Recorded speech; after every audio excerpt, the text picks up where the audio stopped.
नमस्कार, ज्योतिष यात्रा में स्वागत है आपका। विवेक सर, आज का वीडियो आप आज की वीडियो में आप क्या टॉपिक लेके आए हैं? क्या बताना चाहते हैं दर्शकों को थोड़ा? नमस्कार, मैं विवेक जैन आप सभी का ज्योतिष यात्रा चैनल पर हार्दिक स्वागत करता हूं। आज हम एक नए टॉपिक के साथ में वीडियो बना रहे हैं। हमारा आज का टॉपिक होगा दशा महादशाओं में किस समय पे हमारे कौन से कार्य सिद्ध होंगे। इसके विषय में हम जानने के लिए आज हम इस टॉपिक को डिस्कस करेंगे तथा इस टॉपिक के अंतर्गत हम द्विग्रह गोचर, गुरु और शनि का गोचर के बारे में भी थोड़ा सा समझेंगे। आज के टॉपिक के अंतर्गत हमारी दशाएं आती हैं, महादशाएं आती हैं, अंतरदशाएं आती हैं। यह सभी क्रम हमारे पूरे जीवन भर चलता है। करीब-करीब ज्योतिष के अकॉर्डिंग 120 वर्ष तक की दशाओं का एक कालखंड होता है, जो हमारे जीवन में चलता रहता है। कभी हमें लग्नेश की दशाएं मिलती हैं, कभी हमें त्रिकोण की दशाएं मिलती हैं, कभी हमें 6, 8, 12 की दशाएं मिलती हैं। लेकिन कई बार देखा जाता है कि लग्नेश की दशा आई उसमें, लेकिन हमारा काम क्या होगा? हमारा कोई कार्य सिद्ध हो रहा है या नहीं हो रहा? बहुत से लोगों का प्रश्न होता है कि हमारा बिज़नेस चलेगा या नहीं चलेगा? जॉब में परिवर्तन होगा या नहीं होगा?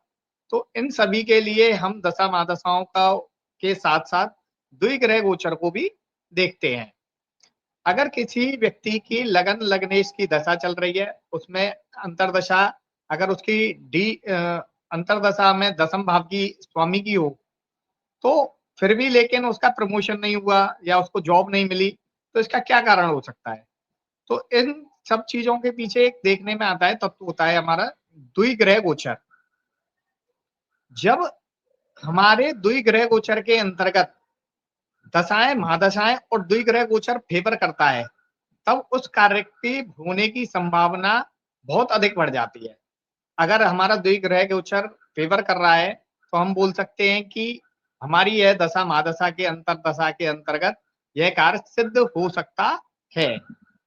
द्विग्रह गोचर के अंतर्गत हम गुरु को और शनि को लेते हैं, क्योंकि यही दो ऐसे प्लैनेट हैं जो गुरु की पोजीशन लगभग 1 वर्ष के अंतर्गत एक भाव से दूसरे भाव में चेंज होती है तथा शनि की पोजीशन कुंडली के अंतर्गत एक भाव में करीब लगभग ढाई वर्ष के करीब में एक भाव से दूसरे भाव के अंतर्गत शनि जाता है।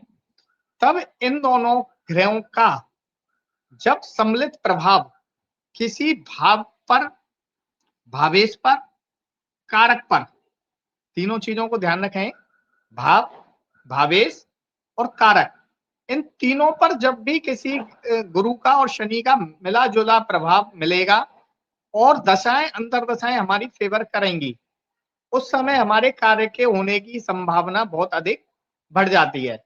जैसे किसी व्यक्ति की दशा लग्नेश की और दसम भाव के स्वामी की चल रही है और अगर गुरु की द्विग्रह गोचर के अंतर्गत गुरु दसम भाव को एक्टिवेट कर दे और शनि दसम भाव के कारक या दसम भाव के स्वामी को एक्टिवेट कर दे, तो हम यह कह सकते हैं कि इस दशा के अंतर्गत फलाने व्यक्ति का दसम भाव से संबंधित यह कार्य हो सकता है।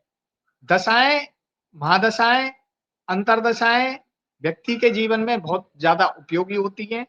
उनके साथ में द्विग्रह गोचर व्यक्ति को एक प्रॉमिस कुंडली के अंतर्गत देता है। जैसे किसी भी व्यक्ति को विवाह से संबंधित प्रश्न बहुत आते हैं, तो अगर विवाह के संबंधित प्रश्नों को देखना हो, तो देखें कि क्या किसी लग्नेश त्रिकोण के स्वामी की महादशा चल रही हो या अंतरदशा चल रही हो और सप्तम भाव, द्वितीय भाव, चतुर्थ भाव, 11वें भाव और 7th हाउस के भाव के स्वामियों की अंतरदशा या दशा चल रही हो और वहीं पे उसी क्रम में गुरु और शनि का द्विग्रह गोचर भी अगर हमें मिल जाता है, जो सप्तम भाव को, सप्तमेश को या सप्तम भाव के कारक जैसे पुरुष की कुंडली में शुक्र को और स्त्री की कुंडली में गुरु को, कहीं से भी अगर ये दोनों ग्रह अलग-अलग इन्फ्लुएंस करेंगे, एक ग्रह भाव को एक्टिवेट करना चाहिए, दूसरा ग्रह कारक या भावेश को एक्टिवेट करेगा और उस समय में सप्तम भाव से संबंधित दशाएं अंतरदशाएं भी चल रही हो, तो हम उस व्यक्ति से कह सकते हैं कि उक्त व्यक्ति का कार्य, फलाना कार्य, उसका विवाह इस समय में संपन्न हो सकता है। उसी के क्रम में अगर हमें किसी व्यक्ति को जानना है कि इसको संतान की प्राप्ति योग्य है या नहीं, तो उसके लिए अगर हमारी दशाएँ, अंतर्दशाएँ, पंचम भाव, पंचमेश और पंचम भाव में बैठे हुए ग्रह, पंचम भाव को दृष्टि दे रहे ग्रह, इनमें से अगर किसी भी ग्रह की दशा अंतर्दशा चल रही है और साथ ही में गुरु और शनि का गोचर भी, द्विग्रह गोचर भी पंचम भाव या पंचमेश को या पंचम भाव के कारक को एक्टिवेट कर रहा हो, तो उस समय को हम स्पेसिफाइड कर सकते हैं कि फलाने व्यक्ति का उक्त दशा काल में या उक्त कालखंड के अंतर्गत यह कार्य सिद्ध हो सकता है। तो द्विग्रह गोचर व्यक्ति की जिंदगी में उतना ही इम्पोर्टेंट कार्य प्ले करता है अपना, जितना कि दशाएं और अंतर्दशाएं भी करती हैं। अब दशाओं और महादशाओं के साथ संबंध, अंतर्दशाओं के साथ संबंध भी व्यक्ति के जीवन में उतने ही उपयोगी होते हैं। जैसे अगर दशा दशा का स्वामी और अंतर्दशा का स्वामी का किस तरह का संबंध है, कहीं ऐसा तो नहीं वह द्विद्वादश का संबंध हो या 4-8-12 का संबंध हो या 6-8-12 का संबंध हो, तो उन दशाओं के अंतर्गत व्यक्ति को उसी हिसाब से परिणाम स्वरूप उसके फल मिलते हैं। यह जरूरी नहीं है कि हमारी अगर भाग्येश की दशा चल रही है या त्रिकोण की दशा चल रही है, अगर वह त्रिकोण या भाग्येश, मैंने अपनी पहली वीडियो में भी बताया था 64वां नवांश निकल आता है, तो वो दशाएं इतनी फलीभूत नहीं होती। उसी प्रकार उस अंतरदशा का संबंध अगर 6-8-12 से हो जाए कि अगर वह दशानाथ के साथ में अंतरदशानाथ स्वामी का संबंध 6-8-12 का हो जाता है, तो वो दशा का पीरियड हमारा थोड़ा बहुत खराब जा सकता है। जब तक वह दशा रहेगी, थोड़ा-सा हमें शारीरिक या मानसिक परेशान कर सकती है। और प्रॉमिस होना, किसी घटना का कुंडली के अंतर्गत घटित होना, यह सभी चीजें हमें दशा और महादशाओं के आने-जाने के क्रम में पता चलती हैं। उनके संबंधों के द्वारा डिसाइड करते हैं। जैसे 1-5 का संबंध हो या 5-9 का संबंध हो या 1-9 का संबंध हो, और ये दशाएँ व्यक्ति के जीवन में अच्छी जाती हैं। अगर हमारा दशा स्वामी और अंतर्दशा का संबंध अगर जैसे 1 और 5 का संबंध हो, दशानाथ बैठे हमारे लगन भाव के और जो अंतर्दशानाथ है वो पंचम भाव हो गए, या उससे 5 घर आगे बैठे हुए हैं, 4 घर आगे बैठे हुए हैं, एक खुद का घर हो जाता है। तो वो सभी दशाएँ हमारी अच्छी जाती हैं और उनको कहना चाहिए कि ऐज़ ए वो त्रिकोण की तरह ही बिहेव करती हैं।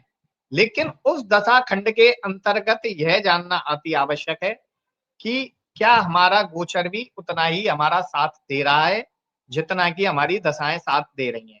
अगर व्यक्ति का गोचर भी उतना ही साथ देता है, तो व्यक्ति निश्चित तौर पे उस कालखंड के अंतर्गत उस चीज को प्राप्त करेगा या वह उसके जीवन में वह घटनाएं घटित होंगी जिनके लिए गोचर संकेत हमें कुंडली के अंतर्गत दे रहा है। मेरे द्वारा बहुत सारी कुंडलियां ऐसी देखी गई हैं, मैंने देखी हैं जिनमें व्यक्तियों के सवाल आते हैं कि हमारा विवाह कब होगा, कब तक हो जाएगा। तो मैंने उनको दशा, अंतर्दशा और द्विग्रह गोचर के आधार पर कई बार बहुत सारे प्रेडिक्शन किए हैं और वो प्रेडिक्शन लगभग 99% सही जाते हैं। अगर उनको टाइमिंग एग्जैक्ट हो कुंडली की और कुंडली के अंतर्गत गोचर की पोजीशन हमें अच्छी मिलती है, तो वह समय भी हमारा अच्छा जाता है। और इसी चीज के साथ दशा, महादशा को कभी भी हमें ये नहीं देखना चाहिए कि ये लगन की दशा आ गई है, अब हमारे सारे काम अच्छे होंगे, या ये हमारी त्रिकोण की दशा आ गई है, ये सारे काम अच्छे कराएगी, या हमारी कोई दशा 6-8-12 की आ गई है तो ये सारे कामों को खराब करा देगी। केवल गोचर दशा, महादशा के साथ में उतना ही महत्वपूर्ण होता है, जितना कि दशाओं का आने-जाने का क्रम। अगर गोचर उस समय में आपका समर्थन कर देता है, तो वह आपको बड़ी मुसीबत से भी निकाल के ला सकता है। और चाहे वो 6-8-12 की दशा क्यों ना हो, लेकिन अगर गोचर आपका समर्थन कर गया वहाँ पे, तो वो आपको बड़ी से बड़ी दशा से भी निकाल के ला सकता है। और आपके गोचर की दृष्टि में भी अगर उन खराब भावों पे गोचर की दृष्टि पड़ गई, तो वह जो समय है हमारी दशा अंतर्दशा का, वो समय हमारे जीवन के लिए काल घड़ी यानी खराब समय हो सकता है। इसी प्रकार दशा महादशाओं का जो विवेचन आदमी को बड़े ध्यानपूर्वक करना चाहिए और कुछ दशा महादशाओं के अनुरूप उनको कुछ उपाय, नियम कुछ ऐसे बताए जाते हैं कि गोचर और उन सभी चीज़ों को देखते हुए कि वह उस कालखंड में अगर गलत कालखंड है, तो उसमें वो बचाव कर सकते हैं और अगर वो अच्छा कालखंड है, तो उसमें वह उन्नति को प्राप्त कर सकते हैं। जैसे गुरु और शनि का गोचर अगर हमें मिल रहा है और दशाएँ भी हमारी अच्छी चल रही हैं, तो उसमें हम मंत्र, जप, दान, पुण्य ये आदि करा के उन कालखंड को के समय को और ज़्यादा बलवान बना के अच्छी प्रगति को प्राप्त कर सकते हैं। इसके लिए आपको निश्चित तौर पे ही किसी ज्योतिष का समर्थन अवश्य लेना चाहिए। जो भी आपके व्यक्ति के जीवन में जो भी ज्योतिष हो, जिसको भी जानते हो, उससे उन समय के बारे में समर्थन अवश्य लेना चाहिए। कई बार कुंडली में बहुत अच्छे ग्रहों की पोज़ीशन बैठी होती है, लेकिन पता चलती है कि वो उक्त कार्य के लिए अगर हम सम्मिलित बर्थ चार्ट में जाते हैं और वहाँ पे वो उन ग्रहों की पोज़ीशन अच्छी नहीं है, तो भले ही क्यों ना अच्छी महादशाएँ, अंतर्दशाएँ क्यों ना हो, लेकिन उनके हमें फल सटीक नहीं मिल पाते हैं।